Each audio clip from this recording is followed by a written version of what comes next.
Is the Elden Ring DLC too hard? No, but they do want you to play it in a very specific way. And I think that's a deliberate departure in game design by From Software. Let's talk about it. So the Elden Ring DLC, Shadow of the Erdtree, came out just a couple days ago. For myself and many others, this has been the most anticipated game release since Elden Ring itself came out, since before we knew the DLC was even real. Because for those of us who are hardcore Soulsborne fans, we know that the DLCs are where the best content has traditionally been in past titles. It's got the hardest, most challenging, and most rewarding stuff. And in my opinion, the best lore and storytelling as well. So why then is Shadow of the Erdtree getting review bombed on Steam? You'll never believe this, because people are saying it's too hard. Sure, there are some optimization and stutter issues on PC that are contributing to that overall mixed score. But people in those reviews and all over Twitter seem to agree. Elden Ring DLC is just too damn hard. And the main culprit of this, I think, is the way that From Software handled level and stat scaling in the DLC, which admittedly is a huge challenge. With a game this big and this sprawling, with so many bosses and builds and play styles, people finish the game anywhere from level 110 to 200. So if they scaled the DLC like they scaled the base game, people would just go in feeling really underpowered or really overpowered. I think very few people would find the sweet spot. So to kind of unify and streamline that experience, From Software tied power scaling to an item. These items are called Scadutree fragments. These things function basically like prayer beads or boss memories in Sekiro, where you consume them and they power up your attack, your posture, all that kind of stuff. But in Sekiro, boss memories and most prayer beads are gated behind boss fights themselves. In Elden Ring, these Scadutree fragments are just scattered and hidden around the world. So instead of tying power-ups and scaling to getting good,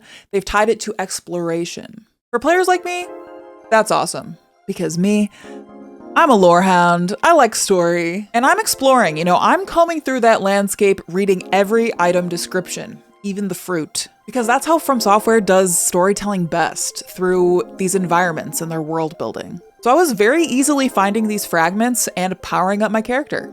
And having a blast. In fact, this system fit so naturally into my own playstyle that I didn't even notice anything was amiss. Nothing felt unbalanced or too hard. I just found it appropriately difficult. Now, I have only done 2 bosses so far, so check back when I finish the DLC. But for players who are not like me and who hate lore, or at least just don't really care to engage with it, they're having a bad time. These folks don't go out of their way to pick up every single item, much less read about them in their inventory. Their primary focus is probably finding cool-ass weapons and fighting cool-ass bosses, which I can't blame them for that. I like that too. But because of that playstyle, they're effectively being penalized for not engaging with the world. I care about exploring because I care about unraveling the story of Mikola and Mesmer and Marika and everything else that's all tangled up in the DLC. And because of that, I'm directly rewarded with new gear and talismans and the fragments, all stuff that's designed to help me succeed in the DLC. So if you don't care about that stuff, you're basically set up for failure. And you might be thinking,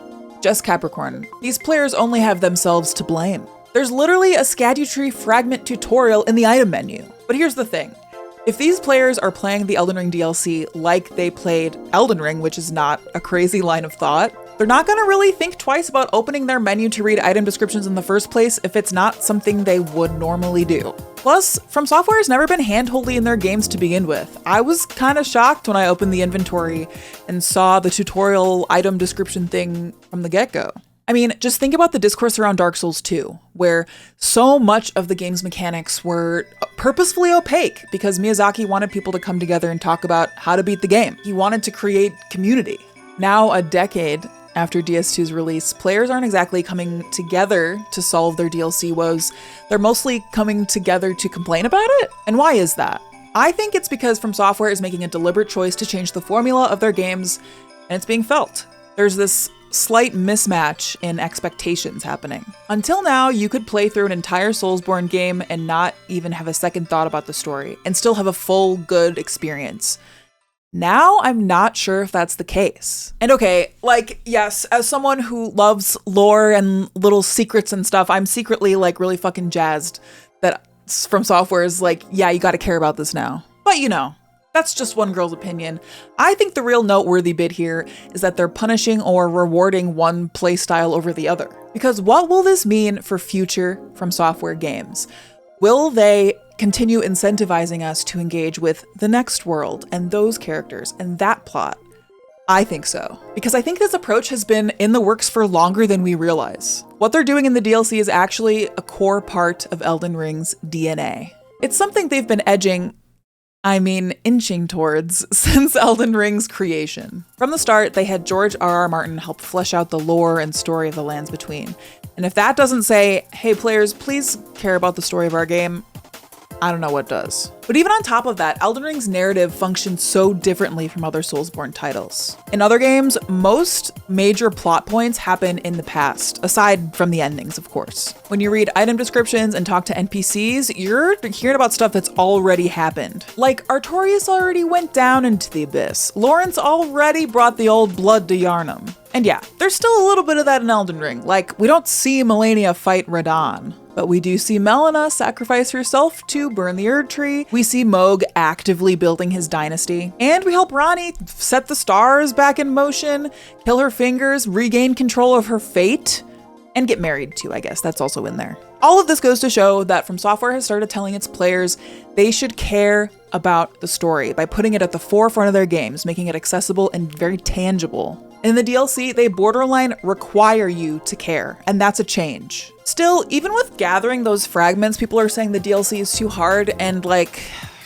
I don't know. I think, I wonder if people are forgetting the spirit of these games a little bit. Because I personally loved that I walked into the DLC and it promptly kicked me in the face. And sure, this is probably a lot of folks' first time playing a From Software DLC at release.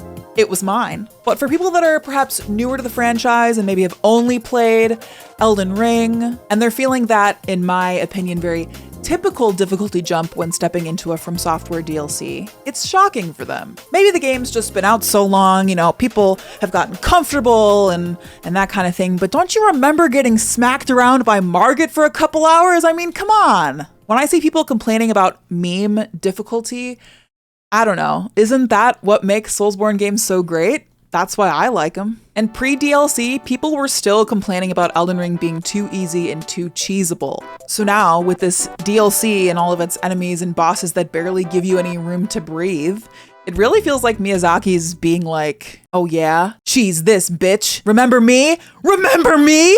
And that's awesome. Personally, I wouldn't want it any other way. Oh, but I digress. What do you think? Do you think they should have scaled it differently? Do you think it felt unbalanced to you? Did you think it was good? Bad? Did you hate it? What would you rate it? You're the best, you're the best. What should I review next? Wait, what?